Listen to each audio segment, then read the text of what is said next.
I always freeze when asking about quantity. That is a very common problem that many English learners struggle with today. I always mix up these two questions. They look identical, but we use them in completely different daily life situations. Are there any complicated grammar rules today? Absolutely not. We will master this without memorizing any boring English vocabulary lists. So what is the secret to learn them? You just need to ask yourself one very simple question before you speak. Tell me this simple question right now. You simply need to ask if you can count the specific items or not. Can I count it?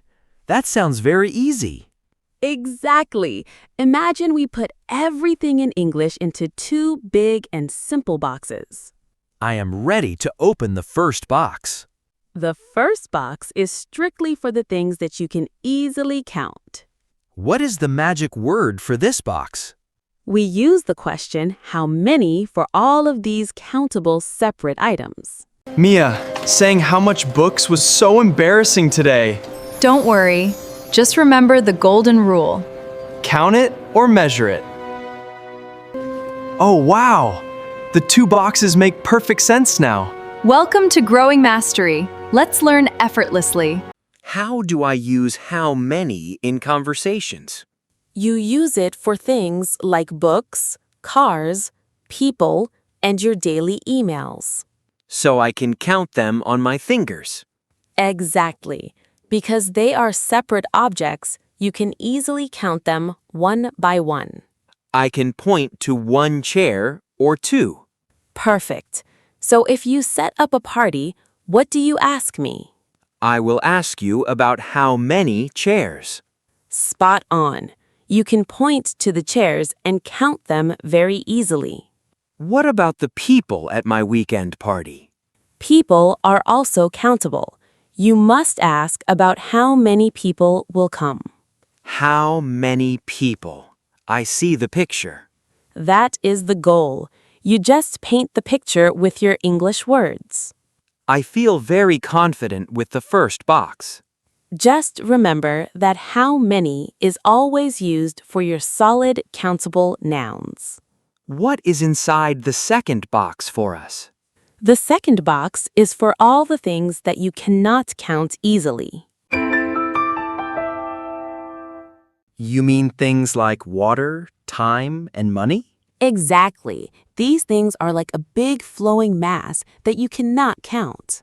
What is the magic word for this box? For these uncountable liquids and concepts, we must always use the question, how much? So I must ask, how much water? Yes, because water slips through your fingers, you cannot say 1 or 2 waters. That sounds super weird to say now. Precisely. That is why we use how much for water, coffee, and juice. But I count my money all the time. You count your individual dollars, but the word money is a huge concept. So dollars are countable, but money isn't. Spot on. You must always ask, how much money do you have today? What about my time on a busy project? Time is like a flowing river, so you must ask about how much time. How much time do we need for this? Excellent. How much is the perfect question for all of these uncountable nouns.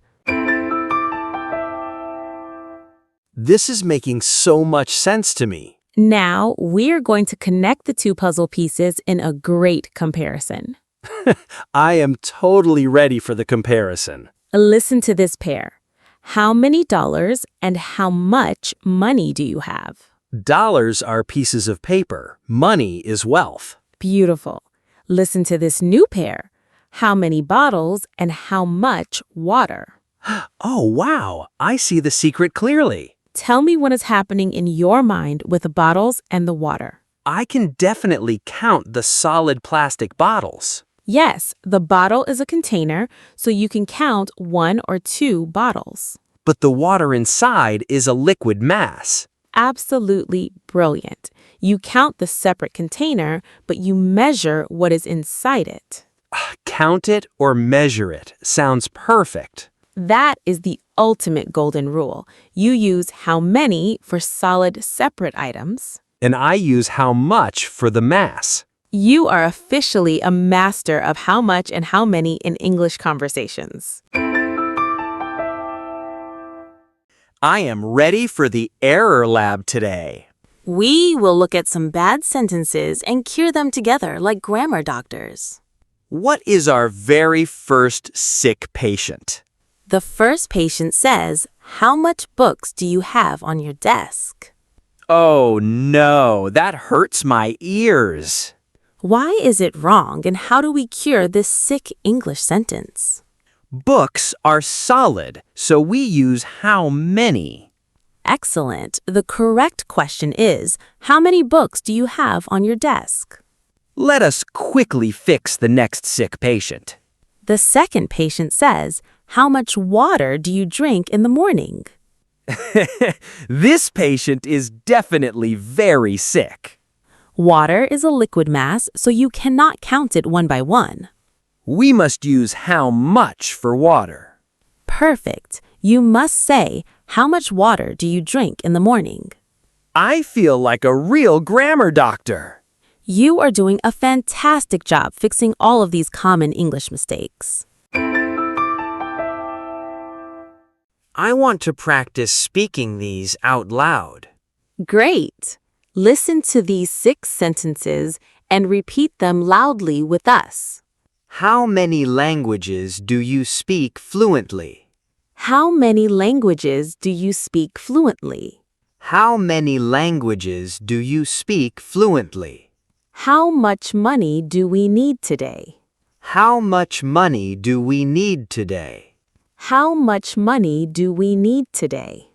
How many chairs are in the room? How many chairs are in the room? How many chairs are in the room? How much sugar is in this coffee? How much sugar is in this coffee? How much sugar is in this coffee? How many emails did you send today? How many emails did you send today? How many emails did you send today? How much experience do you have now? How much experience do you have now? How much experience do you have now? My mouth feels very natural speaking English now. That is the power of our daily shadowing practice for your brain. That practice was extremely helpful for me. You just need to remember to count it or measure it before you speak. Count it for how many questions. And you measure the mass when you want to use the question, how much? What is our homework for today? We want to see if you truly understood today's lesson in the comments below. Tell us how much coffee you drink. And please let us know how many foreign languages you can speak right now. I cannot wait to read your answers. If this lesson helped you clear up your confusion, please hit that subscribe button. Keep practicing and see you next time.